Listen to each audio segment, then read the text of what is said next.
তো গাইজ আজকে আমরা একটা ভিডিও বানাবো। সো সেটা হচ্ছে যে আম থেকে যে আম কাটলে ভিতরে যে আটি থাকে না, ওটা দিয়ে আপনার একটা ম্যাঙ্গো সিড প্যাড বানাবো।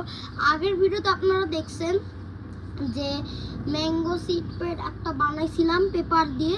ওটা যদি আপনারা না দেখেন আমি ডেসক্রিপশন বক্সে লিংক দিয়ে দিব, যদি পারি তাহলে, আর যদি না পারি তাহলে আপনারা আমার চ্যানেল থেকে দেখে নিন।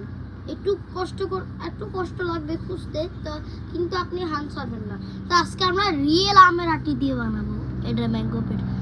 তো এটা হচ্ছে আমরা আমের আটি ধুয়ে নিছি। তো এখন আমাদেরকে টিস্যু দিয়ে একটু একটু পানি বের করতে হবে, জল বের করতে হবে। গুগু গাগা।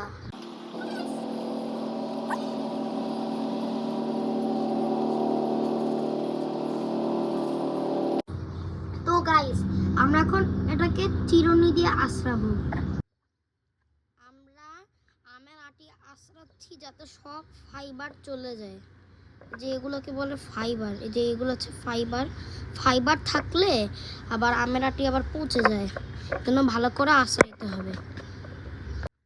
আমরা আমের আটি আঁচড়াচ্ছি কারণ যাতে সব ফাইবার চলে যায়। যে এগুলা লোম, এগুলাকে বলা হচ্ছে ফাইবার। এগুলা থাকলে আবার আমের আটি পচে যায়। আর আমি কিন্তু কাঁচা আমের আটি নেই নাই, এটা পাকা আমের আটি দিয়ে করতে হয়। আমি একটা ভিডিও দেখছি, ওখান থেকে বানাইছে একজন, তাই ওটা দেখে আমিও একটা ট্রাই করতেছি। এটা একটা নতুন আইডিয়া, আমার মাথায় একটা আইডিয়া আসছে, তাই দেখে আমি ট্রাই করতেছি। তো গাইজ আমাদের এখন আঁচড়ানো শেষ। তো আমরা এখন চোখ মুখ আঁকায় দিব।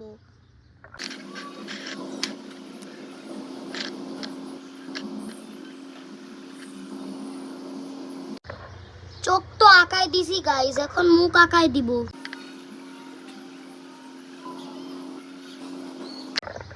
গাইজ আমাদের ম্যাঙ্গো সিড প্যাড ডান। তো ওটার নাম আমি মনে করবো, এখন ওর নাম একটা দিব। কি নাম দেওয়া যায়, ওর নাম দিব পিনাট। গাইজ এটা এখন থেকে আমার নতুন বন্ধু, আমার নিউ ফ্রেন্ড। এটা এখন থেকে এটাকে আমি আমার স্কুলে নিয়ে যাব। বাই, পরের ভিডিওতে দেখা হবে।